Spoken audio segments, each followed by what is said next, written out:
Do not be afraid, little flock, Jesus said, for it is your Father's good pleasure to give you the kingdom.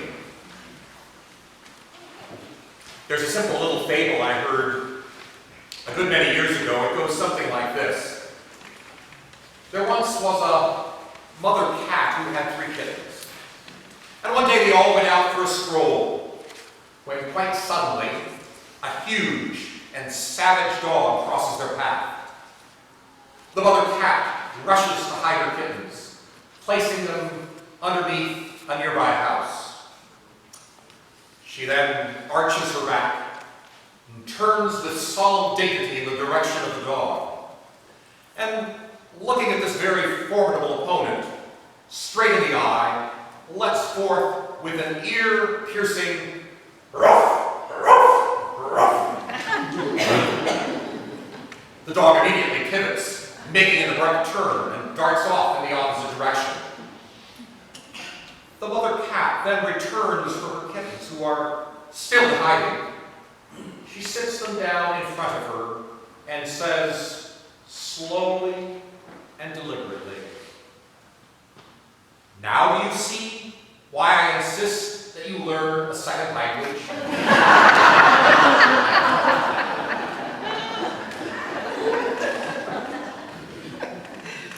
We live at a moment in history where we desperately need a second language. If we were to find a stable center, a grounding for our lives, strident and accusatory words fill the public square, the airwaves flash across our computer screens. We've all been painfully aware in recent days of the destructive power that words can have when they become enacted as deeds. Now, Jesus was no stranger to turbulent times, and he understood the power of words. We might even say he was the architect of a second language. His words and the new language in which they were embedded were the way Jesus described a reality that was breaking into the world, a reality he referred to as the kingdom of God. Now, for those of us who hang out in churches a lot, we can become immune to this phrase. It seems to slide over our ears and we move on with our business. But I find that sometimes it helps to shift the language just a bit. I like the way that an African-American theologian, Verna Dozier, spoke of this reality. She called it the dream of God. And so, just a few moments ago, we heard Jesus' words taken from Luke's Gospel. "Do not be afraid, little flock, for it is the pleasure of God to give you the kingdom." God, in other words, gives to us the dream. And God then invites us to live into the dream, this vision of the kingdom. In my seminary years, I studied with a brilliant New Testament scholar by the name of Joachim Jeremias. He'd come for a term to teach at Princeton Seminary from his native Germany. One day he was lecturing about the kingdom of God as proclaimed by Jesus.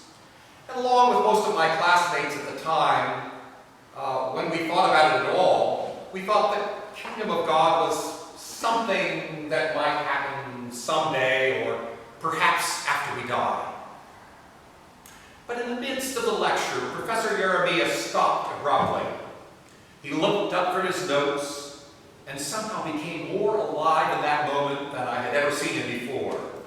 And his eyes met the eyes of each of the students in the hall.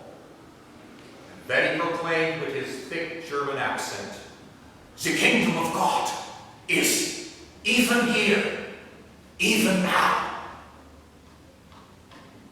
And those words, that phrase, was engraved upon my heart and my mind. And I found I just can't leave it behind. For to think about the kingdom is to think about a present reality, a depth to life far greater than we can imagine. And that we can experience this depth dimension. We can live into this kingdom, this dream of God, even here, even now. I suspect our contemporary fascination with spirituality is somehow a hunger to live in this kind of way. Of course, we go to school, we work, we play, we vote, we garden, we eat, we travel.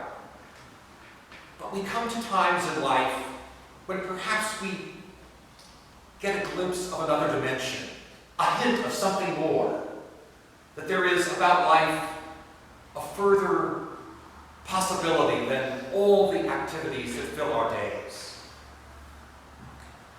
My epiphany about this came in a somewhat strange way. It came on a noontime walk I was taking with a colleague, Chuck Narcho. We were both in our mid-20s. Chuck was a Native American, part of what is now known as the Tohono O'odham Nation. And we worked together at a place called the Indian Welcome House, a center for Native Americans in the heart of Los Angeles. We were walking that day along Wilshire Boulevard. If you know that significant street, there are portions where the buildings rise to the sky, whether they're the steeples of churches, office structures, hotels. As we were walking through this concrete corridor, we passed by a piece of property stuck between two high-rise towers. It was covered with dirt, filled with weeds, growing everywhere.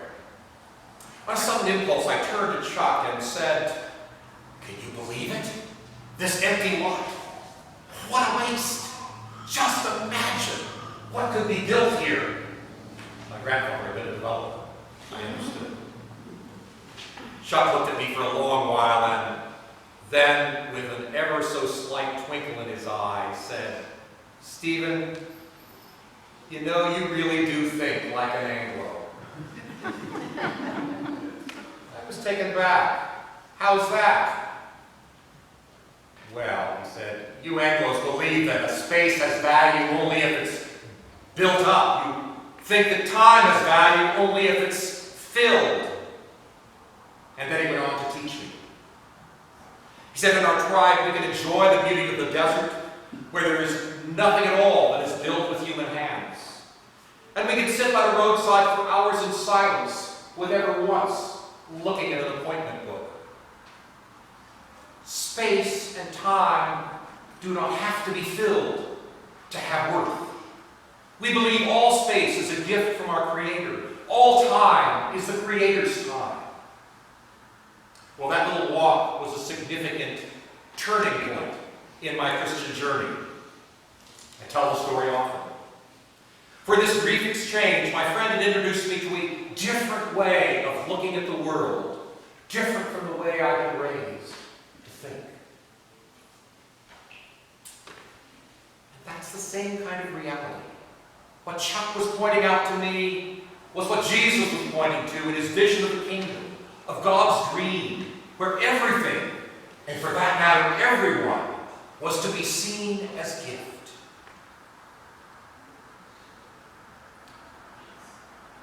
When we come to look upon the world through different eyes, our sense of reality shifts.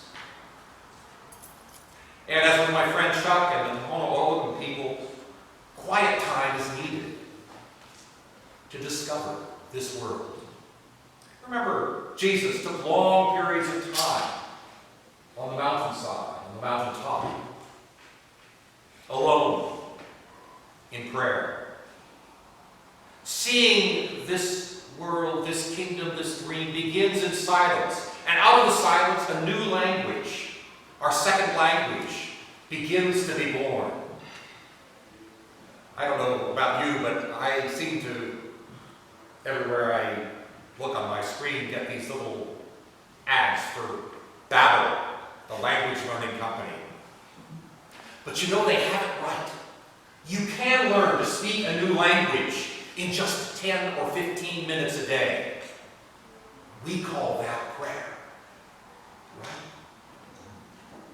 We can practice this new language. We can begin to live into God's dream with our daily prayers.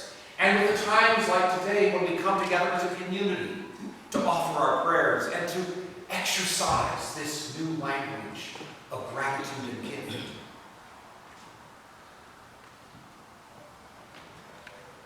And by embracing this language, we become transformed, so that we start to look upon everyone we meet as beloved of God.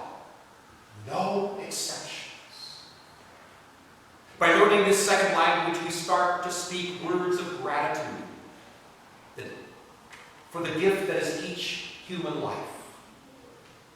We speak words of welcome to strangers who enter our gates or who cross our borders. Words of consolation to those who are grieving. We speak words of justice and truth to those who use their power to oppress others.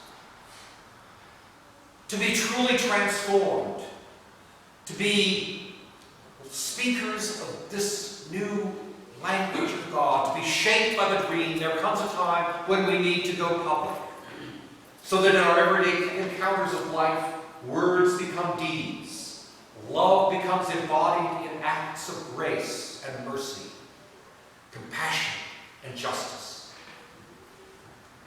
In these times when our public language has become so badly debased and disfigured, we desperately need people seeking to learn a new language, to speak about the dream of God. It's the most countercultural thing you can do. It is living the Jesus life in this 21st century. In a few moments, all are invited to come to the sacred table, where we can claim our place in this kingdom, this dream of God, to receive the bread broken and the cup shared, to receive the divine love that throbs at the very heart of the mystery of the universe, a love that took human form, entered our world of space and time in the person of Jesus, forever marking this world as the dwelling place of the unbounded love and the redemptive life of God. Even here, even now, we can embrace this sacred mystery, and we can bring to our world words that give life.